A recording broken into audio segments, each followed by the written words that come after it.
Tara, honey, how are you feeling? Are you doing better than this morning?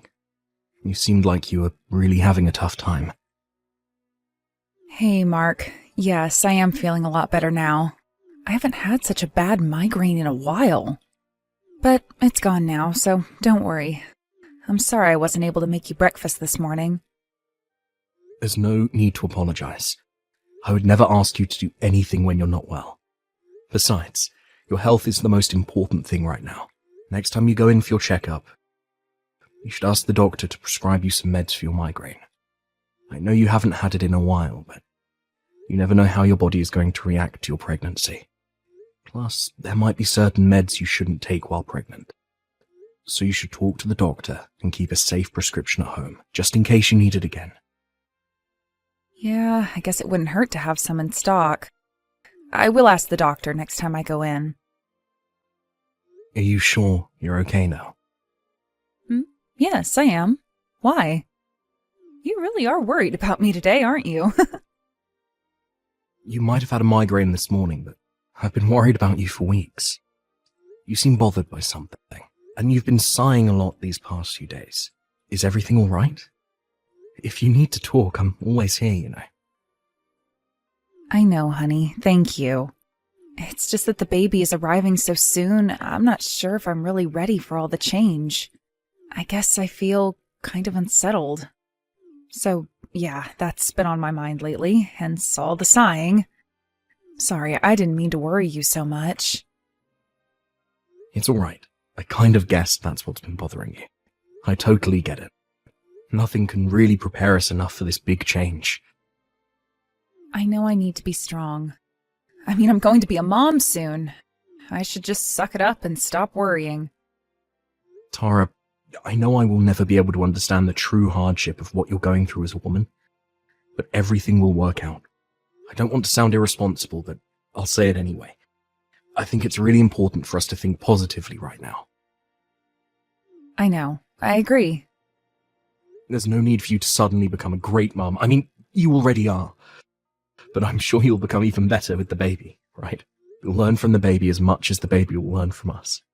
I'm sure if we do our best, we'll become stronger along with the baby. You're right. Thank you, Mark. I think I feel much better now. I'm really glad you shared your honest feelings with me. There isn't much I can do before the baby arrives but to stay by your side. So if you need to talk, I hope you'll come to me. I'll do anything to make you feel better. Anything? Are you sure? You want to cook dinner tonight, then? Yeah, sure. Why not? I wasn't going to ask you to make something anyway. You're not feeling well. You should rest. I'm just kidding, Mark. I'm making dinner tonight. I'm totally fine to cook. Besides, I need to move around a bit more anyway. A little bit of exercise is good. I've been too much of a couch potato lately. Well then, we should go for a walk this weekend. I prefer you to exercise while I'm around. A walk sounds great. Oh, but I don't know if I want to walk around the neighborhood. There's too much traffic around here. Maybe we can take the car to a nicer location and stroll around there, like an easy nature trail somewhere. That sounds so nice. I'll look into destinations tonight. Thanks. I'm so happy we have something to look forward to this weekend. Mark, I'm so sorry I'm making you do the groceries after work. Are you at the store now? Yes, I am. It's completely fine, Tara. I know you needed to rest today. There's no need to apologize. Are you feeling any better now? You sounded pretty sick earlier. A little bit. I think I might be anemic or something. Well, if that's the case, you really need to stay in bed. You might fall from getting dizzy. Oh, I forgot to mention. There was a letter from the building security this morning in our mailbox. A warning? About what? Apparently there's a man loitering in our building. He's been seen a couple of times. I think it was best that you didn't go anywhere today. Oh, did the letter say what he's like? Nothing about his appearance, but but apparently the guy spoke to a resident and his English wasn't great. So maybe he's from overseas. Maybe if you heard him speak, you'd be able to understand if he speaks one of the languages you do. But it's best you don't encounter him. It said in the letter that he tried to force into one of the auto-locked doors at the entrance. That sounds pretty horrible. I'm scared now. If something happened, I wouldn't be able to run with this belly. Well, you're due in no time, so you won't have to worry once you're in the hospital. You'll be staying with your mum for a while anyway, after the delivery of the baby. But until the baby arrives, you should avoid going out on your own as much as possible. If you need to, let me know, and I'll come with you. But sorry, I didn't mean to scare you too much. The building asked the police to patrol the area more, so I'm sure he won't be seen anymore. I bet everything will be back to normal after a month or so. I really hope so. Maybe I shouldn't wait to stay with my mom, though. The hospital is closer from her place anyway. I don't want to be paranoid or be restricted from going outside, you know? I do. If she is okay with you staying with her, then I guess that is the best for your safety. You should call her and ask. If she says yes, I can drive you to her place tomorrow morning. Okay, I'll do that right now. Thanks for looking out for me, Mark. Of course. Oh, but I will miss you. The house will feel so empty without you. My mom's house is less than an hour away. Besides, you are coming to the hospital when the baby arrives. That's going to be happening so soon. You'll see me in just a few days. I know. My boss and colleagues already know you're due soon. They have agreed to fill my spot at work if necessary, so I can take a few days off after the baby arrives. Oh, yeah. There was also a letter without a stamp for you in the mailbox. I left it on the sideboard by the front door, along with the warning letter from the building. For me? Maybe one of your students at the language school. There was some kind of writing that I couldn't read. You had some of them over for a party before, didn't you? Okay, I'll check. Thanks for letting me know. I hope the loiterer isn't one of your students. What? How dare you say something like that? My students are good people. None of them would do anything crazy like that. Sorry, I didn't mean to offend you or anything. I just thought about the possibility of one of your students wanting to see you. I know you're a very popular teacher. And I remember you used to exchange letters with them often, even after they left your school. So I just thought maybe one of them showed up to see you, but forgot which door, but it was a bad thought. Sorry, dear. Even if one of them ever showed up, they wouldn't loiter around the building. They're educated people with good manners.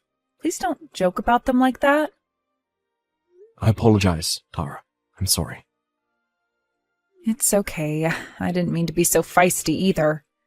I know you're not the kind to talk down to people, but it kind of felt like you were to my students. It's my roller coaster hormones, thanks to being pregnant. It's making me lose my temper so easily. I know I need to take it easy. It's not your fault. I made a bad comment earlier. The building security issued a warning because this case is serious.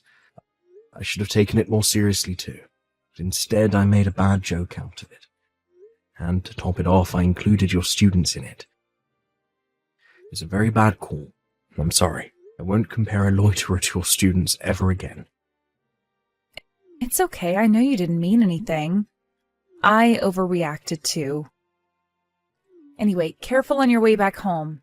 I'll see you soon. Hey, Tara. How are you doing? It's been 3 days since your due date now. Have you gotten any signs of the baby arriving yet?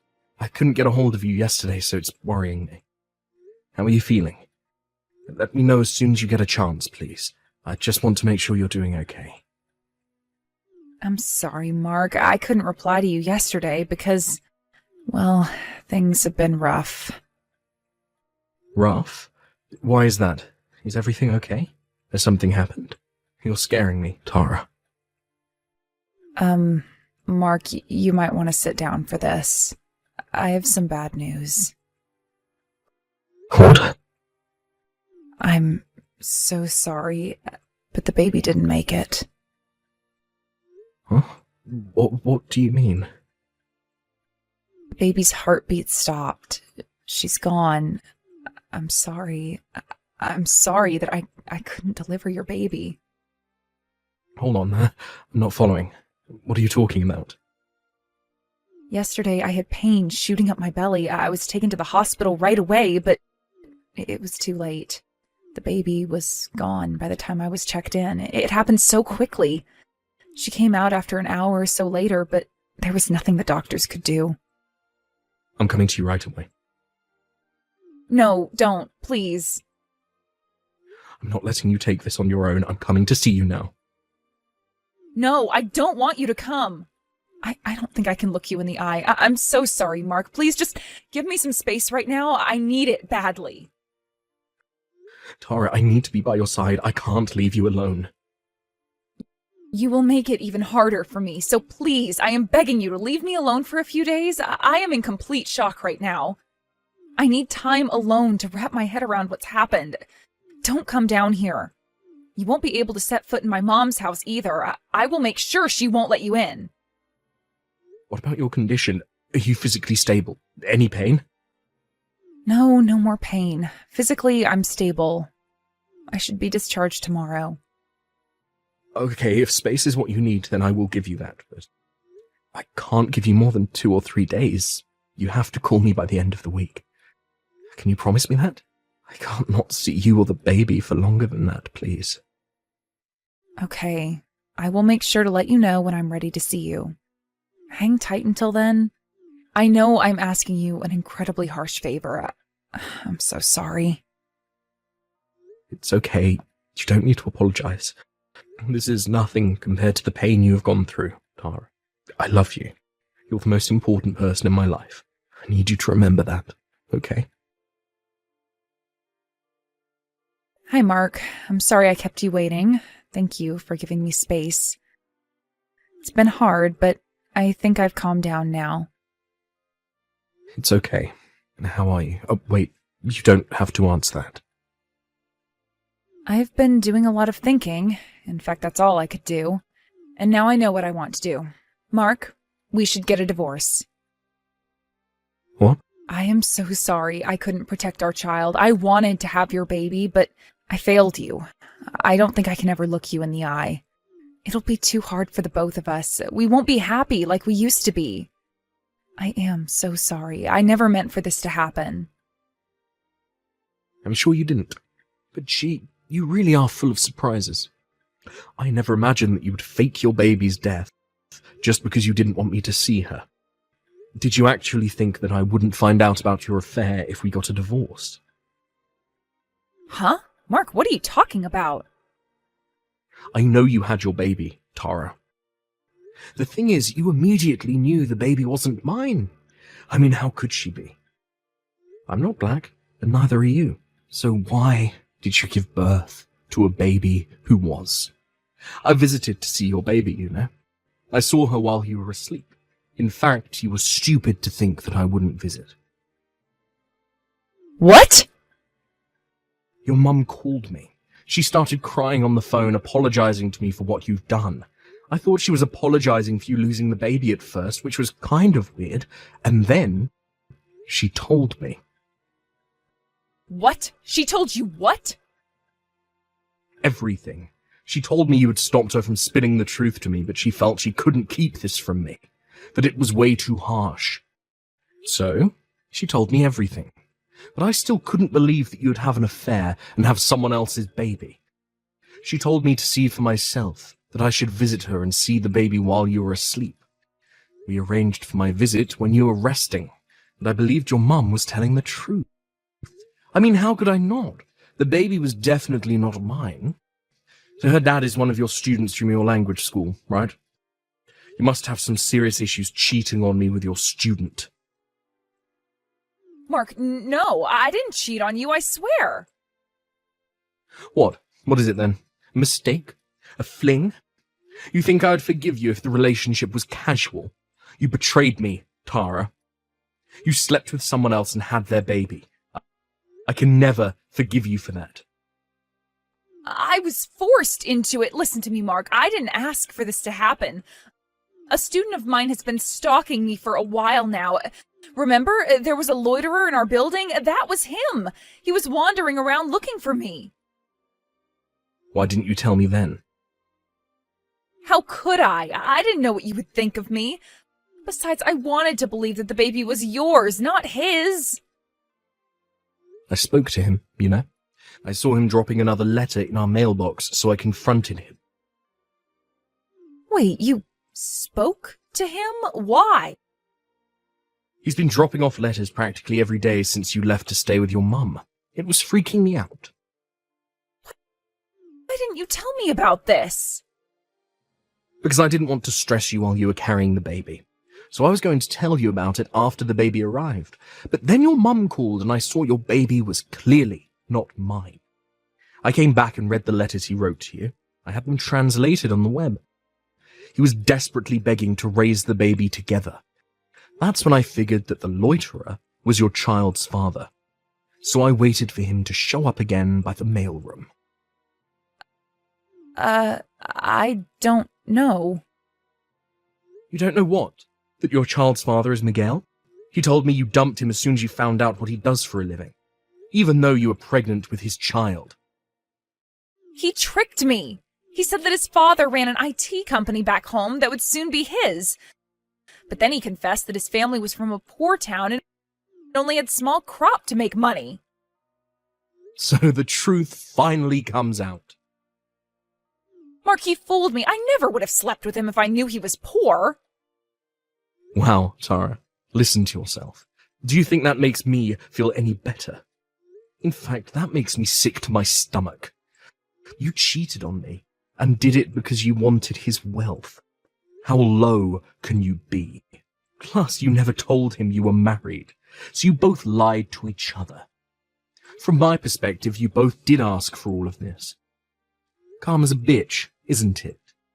Anyway, I agreed to a divorce, but I'm suing you for multiple accounts of emotional distress. I'm glad I kept these letters, so I can use them as evidence to show in court. Mark, please, calm down. You can't be serious. How can you sue me? You won't get anything from me. I'm a single mom. You can be that cruel? Cruel? You think you can use that word against me? I'm only asking for consolation for the emotional damages you have caused. I'm not the father of your baby, so I will leave your issues to you and Miguel. I'm only asking for what I have the right to ask. Mark, I'm sorry. I have been a horrible person. It's too late for you to apologize. You played a dangerous game, Tara. You saw an opportunity to win a wealthy lifestyle, so you took the risk to have the baby, even though you didn't know which one of us was the father. But then you found out that Miguel was lying to you about his family. So you told yourself that the baby was mine and carried her full term. I only did what was best for my baby. No, you didn't. Stop lying to me or to yourself, Tara. You only thought about yourself. That's why you're in the situation you are in now. How dare you be mean to me? I just gave birth to a child. You are being so insensitive. You are not a decent man, Mark. I'm sure you're having a hard time becoming a mother. I can only imagine that something as responsible as becoming a mother would be difficult for someone like you. But like I said, you'll be paying for what you have done, both to me and to Miguel. You are an adult. Surely you understand that there are circumstances for foul play. Why would you speak for Miguel? What, you two established some kind of a brotherhood or something? Miguel and I are done. I'm not speaking for him, but he is the father of your baby, so I think you need to talk to him. You shouldn't cut him off like that. Shut up, don't you tell me what to do. How I handle my relationship with him is none of your goddamn business. No, I guess not. But I told him your mum's address, so he should be coming over to see you soon. I'll let you guys figure out what to do about the baby. What? You can't do that. You can't hand someone my personal information. Oh, but you're staying with your mum. I didn't give him your personal information. I gave him your mum's. With her permission, of course. She wants to talk to Miguel about the baby. No! Why? Why is everyone being so selfish? My opinion should matter the most. I am the baby's mother. If I say I am done with Miguel, then it's done. There is nothing to talk about. Everyone is being selfish. Tara, don't make me laugh. You were going to make me raise someone else's child. You tried to make your mother play along with your lies. You've betrayed your family, and on top of that, you hooked up with a person for money and dumped him as soon as you found out he didn't have any. Despite all that, you want to talk about other people being selfish. You have a serious problem, woman. I told you, Mark, Miguel is a stalker. He is obsessed with me. I am telling you the truth. He has scared me many times. Don't you see? I mean, who comes over to toss letters in the mailbox every day? He really has been loitering, you see. I never invited him in. I can't be with someone like that. He's a freak. Well, you shouldn't have slept with him in the first place. Too bad he wasn't who you thought he was. Or else you would have divorced me to marry him instead. Mark, please, help me. Take me in for a while so I can hide from him. I'm scared. What if he wants to hurt me? Wait. What if my parents make me marry him? They're old style like that. They would want Miguel and I to take responsibility. I can't have that. I don't know what he wants or what your parents want, and I most definitely don't care about what you don't want. All I know is that you have to take responsibility for what you have done. For the record, no, I will not take you in for a minute. You lied about my child's death. Then you dump people like trash. I don't want anything to do with a scumbag like you. Look in the mirror for once. If there is anyone you should be scared of, it's yourself. Several months later, with the help from my ex-in-laws, our divorce was officially filed. I heard from them that Miguel showed up at their door shortly after our last conversation to discuss how they were going to handle their relationship. It turned into another drama, with Miguel insisting to return to his home country with their daughter, and Tara refusing. But Tara's parents finally asked their daughter to leave the house and suggested she go with Miguel if she wanted anyone to support her. In the end, Tara gave in and began living with Miguel. Having no financial confidence to raise the child on her own, Tara recently messaged me complaining how she's living a life far from her ideals. She begged for financial support so that she didn't have to move to Miguel's home country. I, of course, told her that I didn't care for her anymore, that we were officially done, and hung up the phone. I immediately blocked her so that she doesn't bother me again, but I hate that she had the nerve to call me, so I'm thinking about changing my phone number. I honestly don't care about what Tara is going through right now. I sometimes wonder if Miguel chose the right path staying with her. But it's probably best for the baby, since leaving Tara to raise the child on her own is too risky. She must be miserable living with a man she once dumped. She deserves every bit of it.